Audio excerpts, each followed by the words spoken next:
আসসালামু আলাইকুম, সবাইকে স্বাগতম জানাচ্ছি স্পেশাল সবজির বিরিয়ানির রেসিপিটি দেখার জন্য। বিরিয়ানি তো আপনারা অনেকভাবেই খেয়েছেন, তবে সবজি দিয়ে যে কত অসাধারণ বিরিয়ানি রান্না করা যায় আজকের পর্বে আমি সেটাই দেখাবো। যেহেতু শীতকালে বাজারে অনেক ধরনের ফ্রেশ সবজি কিনতে পাওয়া যায়, এভাবে করে শীতের ফ্রেশ সবজি দিয়ে বাসায় একবার হলো এই মজাদার বিরিয়ানিটা রান্না করে খাবেন। আশা করছি ভালো লাগবে। প্রথমে এই বিরিয়ানিটা রান্না করার জন্য আমি এখানে 500 গ্রাম বাসমতি চাল নিয়েছি। আপনারা চাইলে এখানে পোলাওর চালটাও ব্যবহার করতে পারবেন। এখন এর ভিতরে পানি দিয়ে কয়েকবার পানি চেঞ্জ করে খুব ভালোভাবে চালটাকে ধুয়ে নিব। তো এই পর্যায়ে আমার খুব ভালোভাবে চালটা ধুয়ে নেওয়া হয়ে গেছে। এখন একটা ঢাকনা দিয়ে 20 মিনিটের জন্য রেখে দেব। 20 মিনিট পর পানিটা ঝরিয়ে নিয়েছি। এখন একটা সাইডে একটা ছাঁকনিতে করে রেখে দিচ্ছি।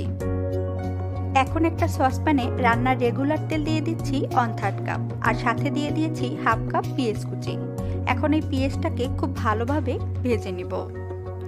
এই পেঁয়াজগুলোকে আমি হালকা ব্রাউন কালার করে ভেজে নেব। যখন দেখবেন এরকম ব্রাউন কালার হওয়া শুরু করে দিয়েছে, ওই পর্যায়ে দিয়ে দিচ্ছি 1/2 চা চামচ শাহি জিরা, 1/2 চা চামচ কাবাব চিনি, একটা বড় এলাচ, 2টো ছোট এলাচ, 2 টুকরো দারচিনি আর একটা তেজপাতা একটু ভেঙে দিয়ে দিয়েছি। এখন এই সবগুলো উপকরণ খুব ভালোভাবে একটু ভেজে নেব। খুব ভালো একটা ফ্লেভার যখন চলে আসবে তখন দিয়ে দিচ্ছি টুকরো করে রাখা 1 কাপ ফুলকপি, এর সাথে দিচ্ছি 1 কাপ ব্রোকলি, 1 কাপ গাজর আর 1 কাপ টমেটো। আপনারা এখানে চাইলে যে কোনো ধরনের সবজিটাই ব্যবহার করা যাবে। আলু, বরবটি, ছিম, আপনার হাতের কাছে যেটাই থাকবে সেটাই ব্যবহার করা যাবে। এখন খুব ভালোভাবে মিশিয়ে নিয়েছি। এই পর্যায়ে দিয়ে দিচ্ছি 1/2 কাপ মটরশুঁটি। এখন এই মটরশুঁটিটা দেওয়ার পর খুব ভালোভাবে কিছুক্ষণ এই সবজিগুলোকে একটু ভেজে নেব। তো আমার খুব ভালোভাবে ভেজে নেওয়া হয়ে গেছে। এখন দিয়ে দিচ্ছি 1 চা চামচ আদা বাটা, 1 চা চামচ পেঁয়াজ বাটা, এর সাথে দিচ্ছি 1 চা চামচ মরিচের গুঁড়া আর 1/2 চা চামচ হলুদের গুঁড়া। এখন দিয়ে দিচ্ছি 1/2 চা চামচ লবণ, আর এর সাথে দিচ্ছি 1/3 কাপ বিরিয়ানির মশলা। আমি এখানে রাঁধুনির বিরিয়ানির মশলাটা ব্যবহার করেছি। আপনারা চাইলে যে কোনো ব্র্যান্ডের বিরিয়ানির মশলাটা ব্যবহার করতে পারেন। এখন দিয়ে দিচ্ছি 1/2 কাপ টক দই আর 3-4টা কাঁচামরিচ একটু ভেঙে দিয়ে দিয়েছি। সবগুলো উপকরণ খুব ভালোভাবে মিশিয়ে নিয়ে কিছুক্ষণ ধরে একটু কষিয়ে নিব। তো এভাবে করে আমি কিছুক্ষণ কষিয়ে নিয়েছি। এই পর্যায়ে সবজিটা কিন্তু অনেকটা সিদ্ধ হয়ে এসেছে আর উপর থেকে তেল উঠে এসেছে।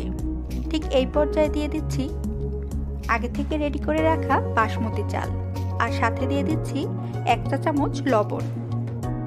এখন এই চালগুলোকে সবজির সাথে খুব ভালোভাবে মিশিয়ে কিছুক্ষণ একটু ভেজে নেব। খুব ভালোভাবে যখন ভেজে নেওয়া হয়ে যাবে তখন দিয়ে দিচ্ছি পরিমাণ মতো গরম পানি। এখানে পানিটা অবশ্যই একটু বুঝে দিতে হবে, যেহেতু চালটা আগে ভিজিয়ে রেখেছি আর সবজিটাও রান্না করে নিয়েছি, তাই পানিটা বুঝে দিতে হবে। এখানে 650 থেকে 700 গ্রামের মতো পানি দিলেই হবে। খুব ভালোভাবে মিশিয়ে একটা ঢাকনা দিয়ে ঢেকে দিচ্ছি 2 থেকে 3 মিনিটের জন্য। 2 থেকে 3 মিনিট পর ঢাকনাটা তুলে আবারও একটু মিশিয়ে নিয়েছি। ঠিক এরকম যখন মাখা মাখা হবে তখন আবার ঢাকনাটা বন্ধ করে দিচ্ছি। এখন চুলাটা বন্ধ করে দিয়ে 20 মিনিট রেখে দেব। 20 মিনিট পর ফিরে আসলাম। দেখতেই পাচ্ছেন পানিটা খুব ভালোভাবে টেনে নিয়েছে। এখন একটা প্যানে দিয়ে দিচ্ছি 1 চামচ বাটার।